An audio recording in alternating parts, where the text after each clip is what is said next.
আমরা ছোটবেলায় ফার্সি পহলি একটা কিতাব পড়ছিলাম, এখনো পড়ায়। জামাতে দাহুমে পড়ায়।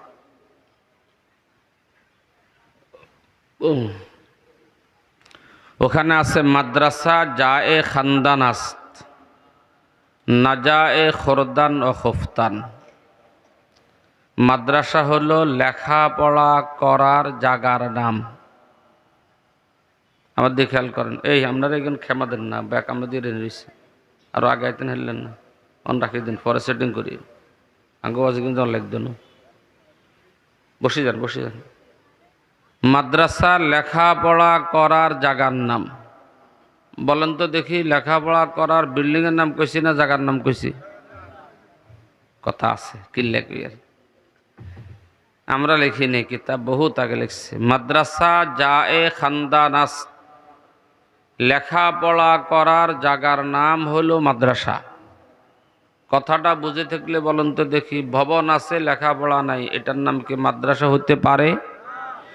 ভবন নাই লেখাপড়া আছে,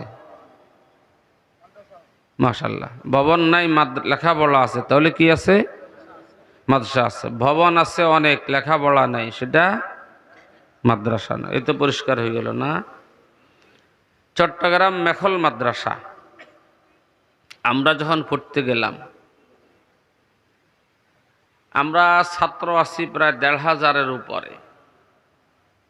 ঘর দুয়ার কিচ্ছু নেই, টিন সেট ঘর দুয়ার আছিল। উর্দুখানার ছাত্ররা এখানে বসলে আর কারো জায়গা হইতো না। বাকি আমরা কোথায় পড়তাম? গাছতলে, বাঁশতলে। গাছতলে একটা লম্বা বেঞ্চ দেওয়া, টুল যেটা রেখন আপনারা, ওস্তাদ ওটার মাঝখানে বসতেন। আর আমরা এক এক ক্লাসে ১৫০, ২০০, ৩০০ পর্যন্ত আসিলাম। আমরা মাটির উপরে সব বসে যেতাম, কাঁধে কিতাবের ব্যাগ, ওখান থেকে কিতাবটা একটা কিতাব বাহির করে হুজুরের সামনে ধরে বসে রয়েছি। ঘিরি বইতাম হুজুরের, মুরগের সাজের মুড়িরে ঘিরি রাখা। বসতাম কিসের উপরে? পায়ে যে স্যান্ডেলটা ছিল এটা দিয়ে এটার উপরে বই যেতাম। গল্প করিয়ে নাই আর কথা কইয়ের, বুঝেন? এটা ছিল মাদ্রাসা। মাদ্রাসা জায়ে খানদান, লেখাপড়া করার জায়গার নাম হলো মাদ্রাসা। বলেন তো দেখি, মাদ্রাসা কি নাম? ভবন আছে লেখাপড়া নাই, এটা মাদ্রাসা নয়। এটা স্কুল হইতে পারে, এটা দোকান হইতে পারে, বাড়িঘরে বিল্ডিং হইতে পারে। মাদ্রাসা হইতে হলে প্রথম যে জিনিস সেটা হলো লেখাপড়া লাগবে। ঠিক আছে না? একটু আগে ছেলেরা আমাদেরকে দেখাইছে, আলহামদুলিল্লাহ ইব্রাহিমিয়া মাদ্রাসায় লেখাপড়া আছে, আছে না? তাহলে এটারে মাদ্রাসা বলা যাবে তো না? ভবন করা, বিল্ডিং করা, এটা হলো প্রাসঙ্গিক জিনিস। ছাত্র যখন আছে থাকবার জায়গা লাগবে, কথা কন ঢাকা। ছাত্র যখন আছে বোর্ডিং লাগবে, ছাত্র যখন আছে খানা ফিনা লাগবে। এই জন্য ভবনের দরকার আছে, তা বাকি ভবনের নাম মাদ্রাসা নয়। মাদ্রাসা হলো লেখাপড়ার নাম। বলেন, মাদ্রাসা হলো মাদ্রাসা জায়ে খানদান আস্ত। বর্তমান সময় তো আমরা ঘর দুয়ার করে সেখানে লেখাপড়া করাই। আমাদের এই মাদ্রাসাগুলোর শুরু হয়েছে জনাব মুহাম্মদুর রাসূলুল্লাহ সাল্লাল্লাহু আলাইহি সাল্লামের নবুয়ত পাওয়া প্রাপ্ত হওয়ার প্রথম দিন থেকেই।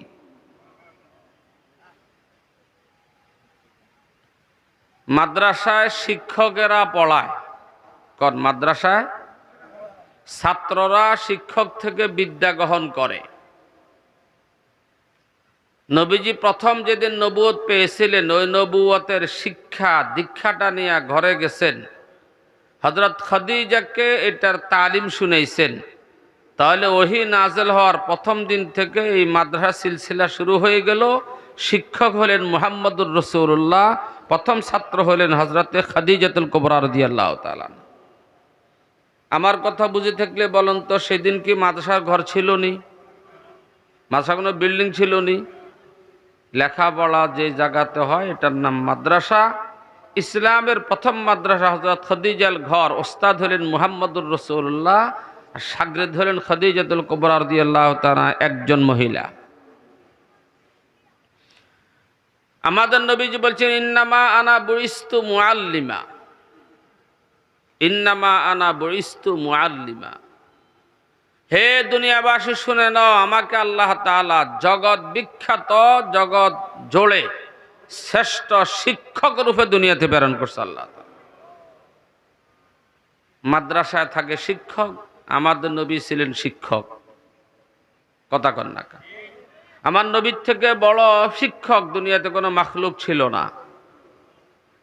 নবী আপনি শিক্ষা পাইছেন কোত্থেকে, যে শিক্ষা আমাদেরকে দিচ্ছেন? তো নবী বলেন, আল্লামানি রব্বি ফাহসানা তালিমি, আদ্দাবানি রব্বি ফাহসানা তাদিবি। দুনিয়াবাসী শুনে ল, আমার শিক্ষক হয়েছেন স্বয়ং আল্লাহ তাআলা। কে? না জিবরাইল? আমাদের নবীর শিক্ষক জিবরাইল না আল্লাহ তাআলা? জিবরাইল আমাদের নবীর শিক্ষক ছিল না, আল্লাহ তাআলা ছিলেন আমাদের নবীর শিক্ষক। যে শিক্ষা আল্লাহ তাআলা জিবরাইলের মারফতে আমাদের নবীর কাছে পাঠাইছেন। জিবরাইল হলো শুধু মাধ্যম, জিবরাইল হলো শুধু। মাদ্রাসার দোতলা থেকে আমাদের আওয়াজ পুষতেছে, কিসের মাধ্যমে? একটা হরেন আছে সেখানে, সেই হরেনের মাধ্যমে। হরেনে কথা বলে না আমি এখান থেকে কথা বলি? কথা বলেন না। হরেন কি কথা বলার কোনো ক্ষমতা রাখে? কথা বলে মাউথপিসের গোড়ায় একজনে, হরেন এটাকে আধা মাইল দূরে সাপ্লাই দেয়। আরশ মহল্লা থেকে কথা বলছেন আল্লাহ রব্বুল আলামিন, জিবরাইল শুধু মাইকের হরেনের মতো আমার নবীর কাছে সাপ্লাই দিছে। এই হরেন যেরকম কোনো কথা সৃষ্টি করতে পারে না, জিবরাইলও নিজের থেকে কোনো কথা বলার ক্ষমতা রাখত না। সুবহানাল্লাহ। এই জন্য শায়ের বলেন, জিবরাইল হারগেজ না গুফতা তা না গুফতা রব জলিল, মুহাম্মদ হারগেজ না গুফতা তা না গুফতা জিবরাইল, জিবরাইল হারগেজ না গুফতা তা না গুফতা রব জলিল। আমার নবী কোনো কথা বলেন নাই যতক্ষণে জিবরাইল নবীর কাছে পৌঁছান নাই। জিবরাইলের কোনো কথা বলার ক্ষমতা নাই যতক্ষণ আল্লাহ বলার নাই। মানুষ কোনো ধোকায় পড়ে কিনা? কেউ এই কথা মনে করতে পারে জিবরাইল আমার নবীর ওস্তাদ, এই জন্য নবীজির স্বপ্ন ভেঙে দিয়েছেন, খবরদার স্বপ্নে থাকিও না। আল্লামানি রব্বি, আমাকে শিক্ষা দিছে কে? আল্লাহ রব্বুল আলামিন।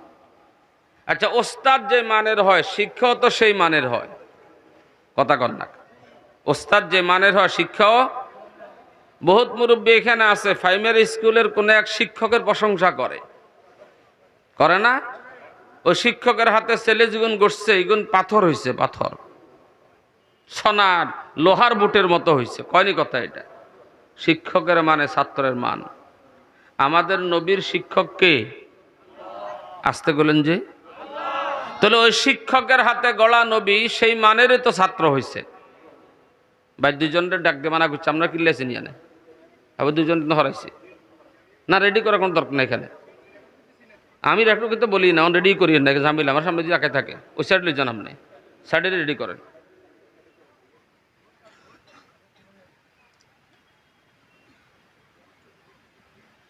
আউযুবিল্লাহি মিনাশ শাইতান। কতক্ষণ বাহির হইছে, কত বাদে একজন আয় শুরু করে দিল। এরা কোথায় তুমি করে না কেন? রশ্মি কিছু ওয়াজ আছে, ভাইরাল কিছু বয়ান আছে, কেউ হুনুক বা না হলে সালা যেতে পারে। আমরা পারি না, আমাদের কথা আকর্ষণীয় আসলে কথা আসবে না, কথা বন্ধ। কি বলছিলাম?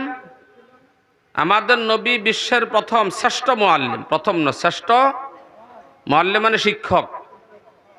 আমাদের নবীর শিক্ষককে তাহলে কথা বুঝে থাকেন, বুঝে বলেন তো দেখি, নবী পৃথিবীর শ্রেষ্ঠ মুআল্লিম বা শিক্ষক, নবীর হাতের প্রথম ছাত্র হযরত খাদিজাতুল কুবরা রাদিয়াল্লাহু তাআলা আনহা, নবীর দ্বিতীয় ছাত্র হলেন হযরতে আবু বকর সিদ্দিক রাদিয়াল্লাহু তাআলা আনহু, নবীজির তৃতীয় ছাত্র হলেন বালক হযরত আলী রাদিয়াল্লাহু তাআলা আনহু।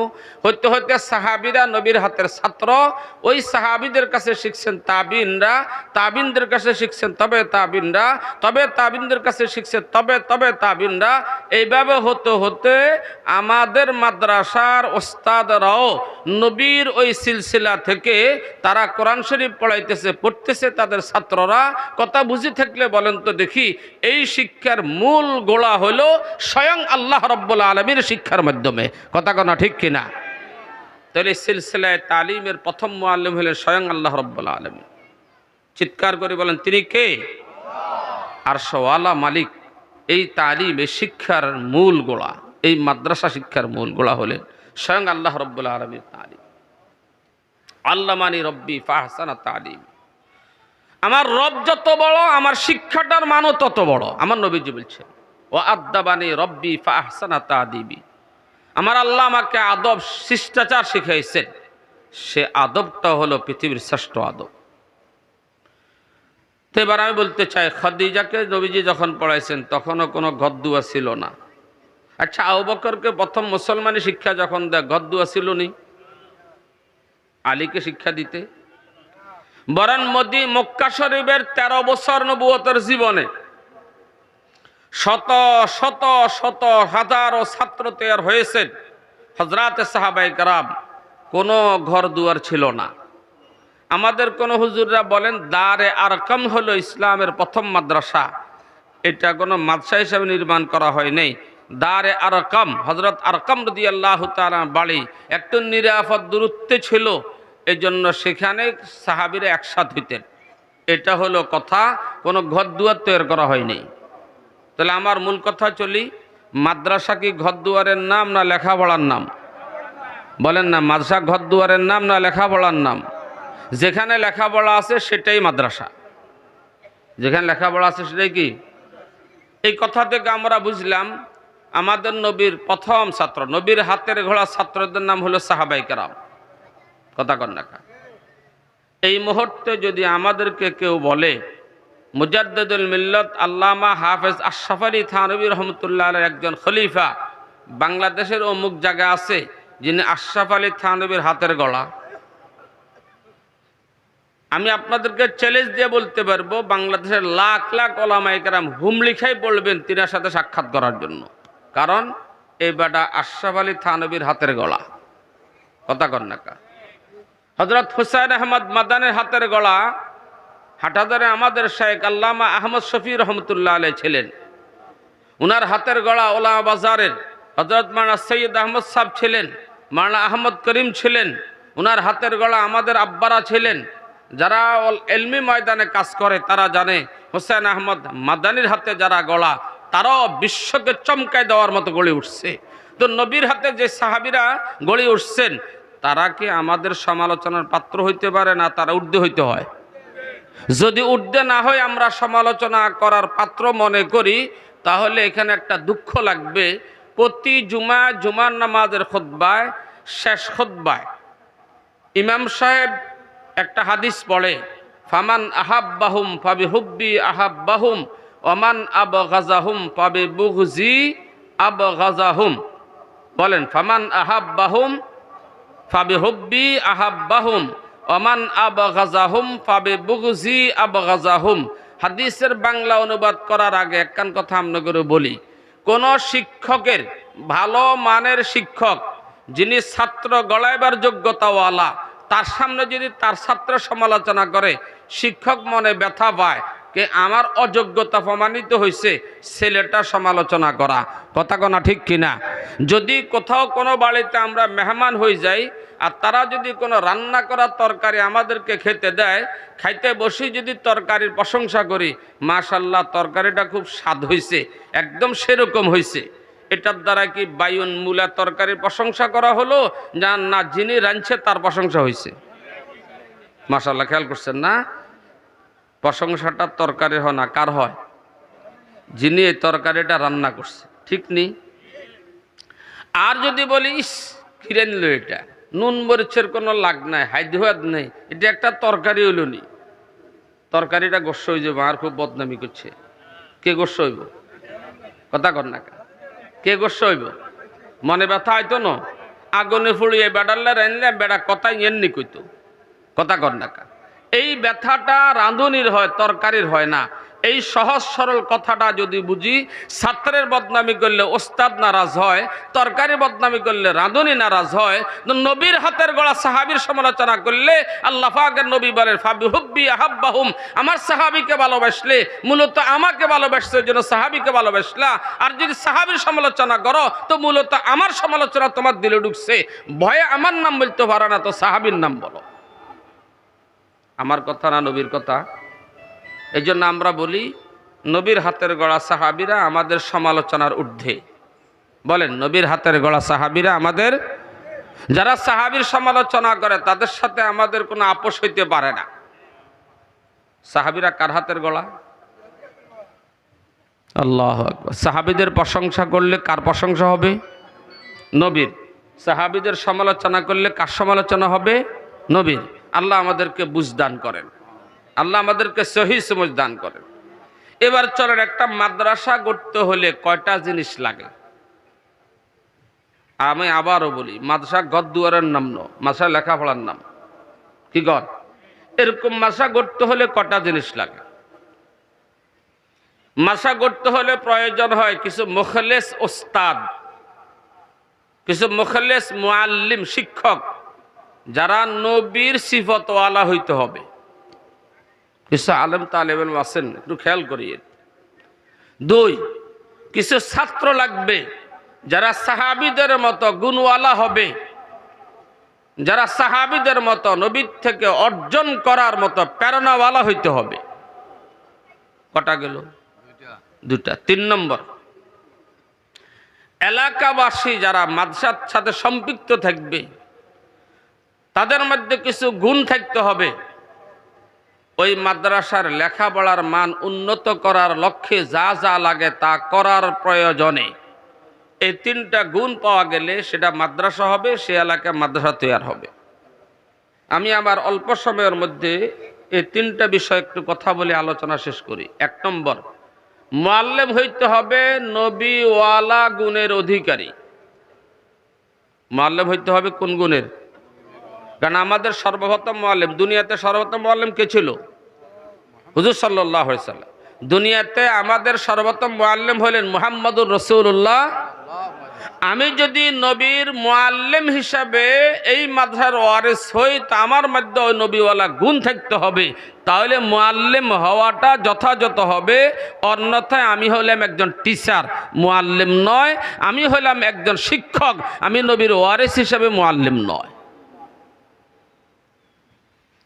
এবার নবী মুআল্লিমের কি গুণ ছিল? হাদিস শরীফ, কানা রাসূলুল্লাহ সাল্লাল্লাহু আলাইহি ওয়াসাল্লাম দাইমাল ফিকরে মুতাওয়াসিলাল আহজান। নবীজি ছিলেন সব সময় চিন্তিত এবং মুতাওয়াসিল আহজান, নবীজির পেরেশানি সবসময় লেগেই থাকতো। প্রশ্ন হলো, কি নিয়ে চিন্তা করত, কি এর পেরেশানি করতেন?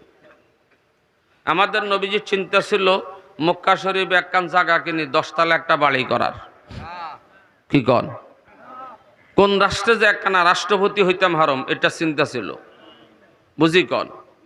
আমাদের নবীর কি পেরেশানি ছিল বিবি বাচ্চাদেরকে কেমনে সুন্দর জামা কাপড় পরে চলতে পারি? তো কিসের চিন্তা? আল্লাহ পাক আপনার প্রশ্নের জবাব দিচ্ছেন। কি কয়? ফালাল্লাকা বাখিউন নাফসাকা আলা আসারিহিম ইল্লাম ইউমিনু বিহাযাল হাদিসে আসাফা। আল্লাহু আকবার, আল্লাহু আকবার। ফালাল্লাকা বাখিউন নাফসাকা আলা আসারিহিম ইল্লাম ইউমিনু বিহাযাল হাদিসে আসাফা। নবী আপনার দাওয়াত দিয়েছেন, কাফেররা আপনার দাওয়াতে ইসলাম গ্রহণ করে নাই। এক একটা কাফেরের ধারে ধারে বারবার বারবার বারবার ইমানি শিক্ষা নিয়ে গেলেন, আসমানি শিক্ষা নিয়ে গেলেন, কোরআনি শিক্ষা নিয়ে গেলেন। তারা ঈমান কেন আনলো না? এই দুঃখ আর বেদনায় মনে হচ্ছে যেন আপনি আপনাকে হালাক আর ধ্বংস করে দিবেন। তার আয়াত থেকে পরিষ্কার হলো নবীর পেরেশানি আর চিন্তা বাড়িঘরের ছিল না, বিবি বাচ্চারা স্বর্ণ গয়না কিনে দিবার ছিল না, 2,15,000 টাকা করে স্বর্ণের বড়ি কেমনে বিবির স্বর্ণের নেকলেস দেবো, এরকম চিন্তা আমাদের নবীর ছিল না। কি ছিল? যে উম্মত আমার সামনে আছে তাদের কাছে আমি কলমার দাওয়াত কিভাবে পৌঁছাইলে তারা গ্রহণ করতে পারে, যে উম্মত আমার সামনে আছে তাদের কাছে কোরআনের আয়াত কিভাবে পৌঁছাইলে তারা আমার থেকে শিক্ষা গ্রহণ করতে পারে, এই জ্বলন, এই ফিকির ছিল আমাদের নবী মুহাম্মদুর রাসূলুল্লাহ। এই চিন্তা নবীজি নিমগ্ন থাকতেন সব সময়, আর এই পেরেশানিটা নবীর মধ্যে লেগেছিল। এতে বোঝা গেল মুআল্লিম যদি নবীর ওয়ারিস হও তালিমের দিক থেকে, নবীর প্রথম কাজ হুয়াল্লাযী বাসা ফিল উম্মিয়িনা রাসূলাম মিনহুম ইয়াতলু আলাইহিম আয়াতিহি ওয়া ইযাক্কিহিম ওয়া ইউআল্লিমুহুমুল কিতাবা ওয়াল হিকমা। চারটা দায়িত্ব দিয়ে আল্লাহ পাক নবীকে পাঠাইছেন, যার 3 নম্বর দায়িত্ব হলো কোরআন শরীফ মানুষকে শিক্ষা দেওয়া। শিক্ষা কিরকম দিবে? জ্বলন লই, জ্বলন লই। শিক্ষা কেমন দিবে? ব্যথা লইয়া।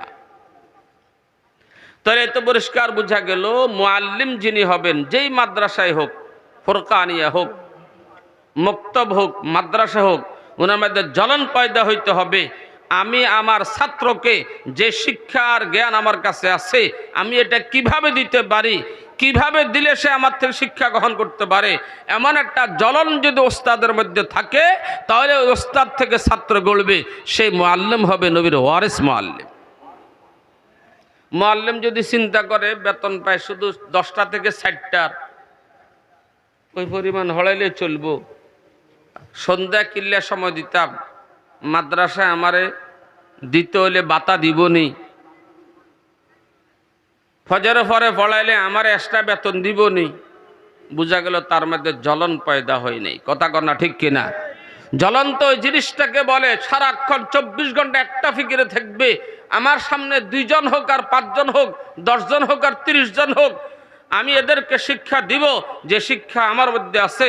এই জ্বলন, যেটা জ্বলন নবী সাল্লামের ছিল, এমন জ্বলন নিয়ে যদি কাজ করতে পারে, সে হবে প্রকৃতপক্ষে বিশ্বনবী মুহাম্মদুর রাসূলুল্লাহ সাল্লাল্লাহু আলাইহি ওয়াসাল্লামের ওয়ারিস মুআল্লিম। আর একসময় এরকম মুআল্লিম ছিল, শুধু মাদ্রাসা নয় স্কুলেও ছিল। কথা কর না?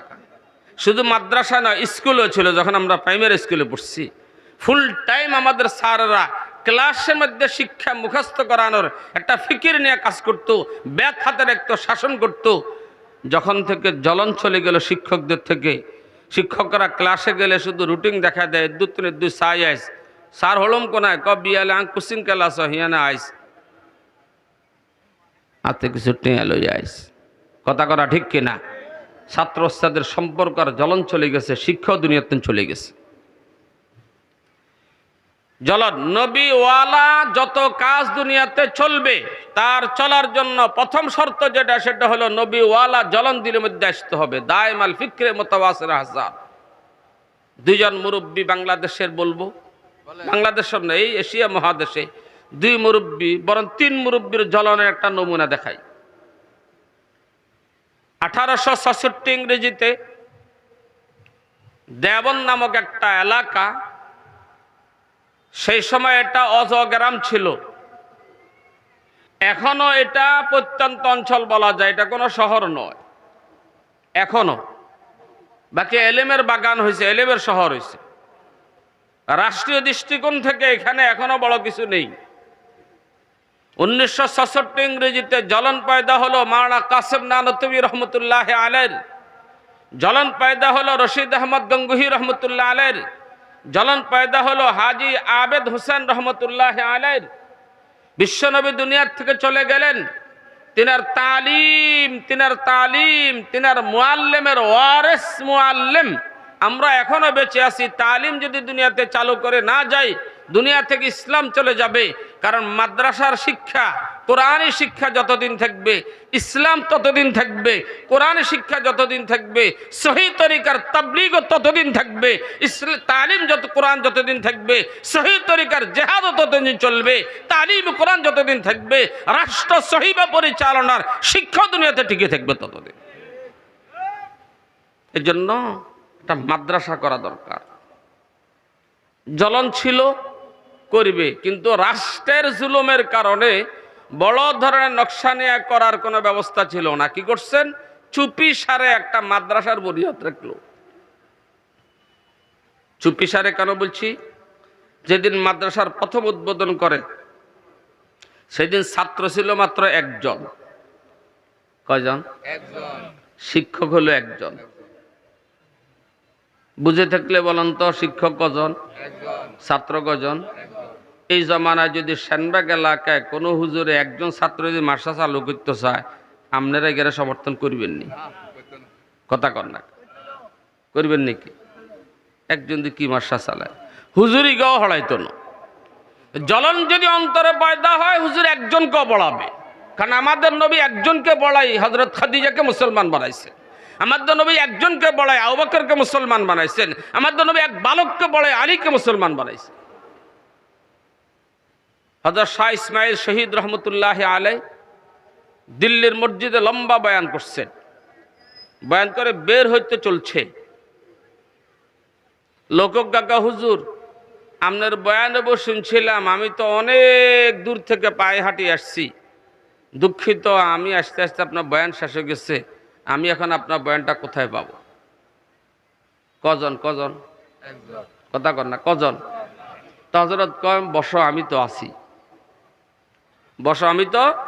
মসজিদের সামনে সিঁড়ি আছে না, সিঁড়িতে বসি 1.5 ঘন্টার বয়ান, শুরু থেকে শেষ পর্যন্ত হাজারো মানুষের সামনে যে বাসায় যে জ্বলন নিয়ে বলছে, ওই বাসায় ওই জ্বলন নিয়ে লোকিগারও ওই 1.5 ঘন্টা পর্যন্ত বসে ওয়াজিগিন করছে। জ্বলন রেজাল্ট কি হলো? সে 1866 ইংরেজিতে প্রতিষ্ঠিত দারুল দেওবন্দ একজন ছাত্র নিয়ে শুরু হলো। আর বর্তমান বিশ্বের এমন কোন রাষ্ট্র নাই, মুসলিম দেশ হোক আর অমুসলিম দেশ হোক। হযরত মাওলানা জুলফিকার সাহেব দামাত বরকাতুহুম বলেন, আমি ভরা কাফের রাষ্ট্রে যাইও দেখছি যেখানে কিছু মুসলমান বাস করে, আর একটা মসজিদ আছে, সেই মসজিদের ইমাম দেওবন্দের ফারেক একজন উস্তাদ। সেই মসজিদের কোণে বসে তিনি তাসনিফাত করতেছেন মানুষের কাছে দ্বীনি দাওয়াত দেওয়ার জন্য। তিনি সেখানেও যে খানকা খুলি বসছেন, মানুষকে দ্বীনি দাওয়াত দেয়। সিলসিলা তালাশ করলাম, তিনি দেওবন্দের ছাত্র অথবা দেওবন্দের ছাত্রের ছাত্র। জ্বলন, উস্তাদরা জ্বলনওয়ালা হন। দুনিয়া আপনার পিছিয়ে পিছিয়ে দৌড়াবে, দুনিয়া তালাশ করা লাগবে না, দুনিয়া আপনার পিছিয়ে পিছিয়ে দৌড়াবে। নবী ওয়ালা সিবত পয়দা করেন। কানা রাসূলুল্লাহ সাল্লাল্লাহু আলাইহি ওয়াসাল্লাম দাইমাল ফিকরে মুতাওয়াসিল আহজান। হযরত মাওলানা ইলিয়াস রহমতুল্লাহ আলাইহি দেওবন্দের আওলাদ, তাবলীগের মুরব্বী, বিশ্বের তাবলীগের শ্রেষ্ঠ উস্তাদ হযরত ইলিয়াস রহমতুল্লাহ আলাইহি অসুস্থ রুগ্ন মানুষ, মেওয়াতের মসজিদের ইমাম। সে এলাকায় দেখে মেওয়াতিরা লুঙ্গি পরতেও জানে না, হিন্দুদের মতো ধুতি পরে। মেওয়াতিরা নামাজ কি জিনিস বুঝে না, মসজিদ পড়ে রয়েছে খালি। মেওয়াতিরা কলমাও সহি পড়তে পারে না। নবীর উম্মতের মধ্যে নবীওয়ালা জ্বলন পয়দা হলো, কিভাবে এদেরকে কলমা শিখাবো, কিভাবে এদেরকে নামাজ শিখাবো। ওই জ্বলন থেকে মেওয়াতি মূর্খ মানুষগুলোকে এই পরিমাণ শিক্ষা, এই মানের শিক্ষা দিছে। খোদার কসম, বর্তমান বিশ্বের যে কোনো রাষ্ট্রে একটা লোক যদি দাঁড়ায় বলে আমি মাওলানা ইলিয়াসের হাতের তো গলা, ওই মেওয়াতি একজন মূর্খ, এই শব্দটা বললে তার পায়ের উপর চুমা দেওয়ার মতো লাখো মানুষ তৈরি হয়ে যায়। জ্বলন ছিল, জ্বলন। খানা পাই নেই, দানা পাই নেই, শুধু ফিকির ছিল উম্মতকে নবীওয়ালা জ্বলন নিয়ে কিভাবে দিন দিতে পারে। আমি একটা উর্দু কিতাব অনুবাদ করছিলাম, আকাবের কা মাহে রমজান, সেখানে আছে দিল্লি মসজিদের শাহী ইমাম রমজানে হযরত মাওলানা ইলিয়াস রহমতুল্লাহ আলাইহির নিজামুদ্দিন গেলেন এই খেয়ালে, ইনি বর্তমানে বিশ্বের বড় আমির, ওখানে তো রমজানে প্রচুর পরিমাণ খানা দানা পাওয়া যায়। ইফতার করছি, ইফতারের সময় উনি খাদেমকে জিজ্ঞেস করলেন, ইফতারের কি আছে? একদম ইফতারের সময় হয়েছে, আর হুজুর কালকের কয়েকটা লাড্ডু আছে, লাড্ডু লে আও। বাস লাড্ডু একটা দুইটা খেয়ে পানি খাইছে, পানি খেয়ে নামাজ মাগরির নামাজ পড়ি উনি নফল নামাজে দাঁড়াই গেলেন। এশারের আজান পর্যন্ত মাগরির পর আব্বাবিন পড়ছে, বিশ্বাকাত আব্বাবিন। এরপরে তাহাজ্জুদ পড়ে তিনি ঘুমায়া গেলেন। ভোর রাত্রে নামাজ পড়তে পড়তে পড়তে পড়তে প্রায় সবে সাদেকের কাছাকাছি সময় তিনি নামাজ শেষ করে খাদেমকে জিজ্ঞেস করলেন, ভাই সাহরি কে লিয়ে কুছ খাইবি? সাহরি খাওয়ার জন্য কিছু আছে কি না? নিয়ে আস। সে জবাব দে, হুজুর ওই সন্ধ্যা রাত্রে যে লাড্ডু খাইছেন সেটাই আছে। কলে আও। নিয়ে আসছে, এক হাতে লাড্ডু আর এক হাতে পানির গ্লাস। মুয়াজ্জিনকে বলছে উঠো আজান দাও। মুয়াজ্জিন মিনারা উঠতে উঠতে লাড্ডুটা গিলি পানি গিলছেন। এটাই হলো তিনার সেহরি খাওয়া। কি ইতন আসানি ও ইতন পরওয়ারি আকেবাস সাজত তোরা আজদি বরি। এখন তো আমরা লেবাস পোশাকের খাদ্যের সুসজ্জিত চিন্তা করি। ফরিদুদ্দিন আত্তার রহমতুল্লাহ আলাইহি বলেন, এগুলোর ফিকির করলে দিনই হাওয়া চলে যাবে, দিনই হাওয়া চলে যাবে, দিনই হাওয়া চলে যাবে, শেষ পর্যন্ত দিন থেকে দূরে সরে পড়ে যাবে।